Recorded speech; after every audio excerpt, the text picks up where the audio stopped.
নিউজিল্যান্ডের বিপক্ষে আসন্ন ওয়ানডে সিরিজকে সামনে রেখে দল ঘোষণা করেছে বাংলাদেশ ক্রিকেট বোর্ড। তবে স্কোয়াড ঘোষণার পর সবথেকে বড় আলোচনার বিষয় হয়ে দাঁড়িয়েছে একটাই নাম, সাকিব আল হাসান। ফেরার গুঞ্জন থাকলেও এবার দলে জায়গা হয়নি বিশ্বসেরা এই অলরাউন্ডারের। নতুন নির্বাচক প্যানেলের অধীনে ঘোষিত এই স্কোয়াডে বড় ধরনের কোনো চমক না থাকলেও সহ অধিনায়ক নির্বাচনে এসেছে ভিন্নতা। দলের সহ অধিনায়কের দায়িত্ব দেওয়া হয়েছে সাবেক অধিনায়ক নাজমুল হোসেন শান্তকে। নেতৃত্বে আছেন মেহেদী হাসান মিরাজ, যিনি সাম্প্রতিক সময়ে দলের গুরুত্বপূর্ণ ভারসাম্য হয়ে উঠেছেন।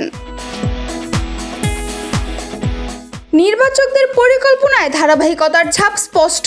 পাকিস্তানের বিপক্ষে যে দলটি সফলতা পেয়েছিল সেই স্কোয়াডের ওপরই আবার আস্থা রাখা হয়েছে নিউজিল্যান্ড সিরিজের জন্য। 11 এপ্রিল ঘোষিত এই দল প্রথম 2 ওয়ানডের জন্য কার্যকর হবে বলে জানা গেছে। দলে ফিরেও নিজের জায়গা ধরে রাখার সুযোগ পেয়েছেন আফিফ হোসেন ধ্রুব। দীর্ঘদিন পর দলে ফিরে তার পারফরমেন্স কেমন হয় সেটি দেখার অপেক্ষায় আছেন সমর্থকেরা। একই সঙ্গে মিডল অর্ডারে আস্থা রাখা হয়েছে তরুণ ব্যাটারদের ওপর, যেখানে রয়েছেন তাওহিদ হৃদয় ও তানজিদ হাসান তামিম। টপ অর্ডার নিয়ে কিছুটা প্রশ্ন থাকলেও সুযোগ পাচ্ছেন সাইফ হাসান। এই ফরম্যাটে এখনও প্রত্যাশা পূরণ করতে না পারলেও তাকে আরেকবার বাজিয়ে দেখার ইঙ্গিত দিয়েছেন প্রধান নির্বাচক হাবিবুল বাশার সুমন। ওপেনিং বিকল্প হিসেবে দলে আছেন সৌম্য সরকার, যিনি অভিজ্ঞতার দিক থেকে দলের জন্য গুরুত্বপূর্ণ ভূমিকা রাখতে পারবেন।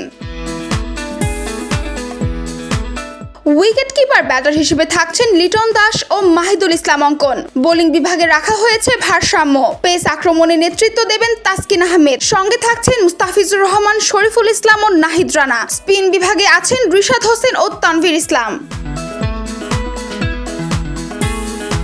সব মিলিয়ে দল নির্বাচনে বড় কোনো পরীক্ষা নিরীক্ষায় যায়নি নির্বাচকরা, বরং সাম্প্রতিক সাফল্য পাওয়া দলটির ওপরই ভরসা রেখে এগিয়ে যাচ্ছে টিম ম্যানেজমেন্ট। তবে সাকিব আল হাসানের অনুপস্থিতি যে আলোচনার কেন্দ্রবিন্দু হয়ে থাকবে তা বলাই যায়। এখন দেখার বিষয় এই স্কোয়াড নিয়ে নিউজিল্যান্ডের বিপক্ষে মাঠে নেমে কেমন পারফরমেন্স করে বাংলাদেশ। ধারাবাহিকতা ধরে রাখতে পারলে সিরিজ জয়ের সম্ভাবনাও উজ্জ্বল বলে মনে করছেন ক্রিকেট বিশ্লেষকরা। Samia Sami, the Daily field.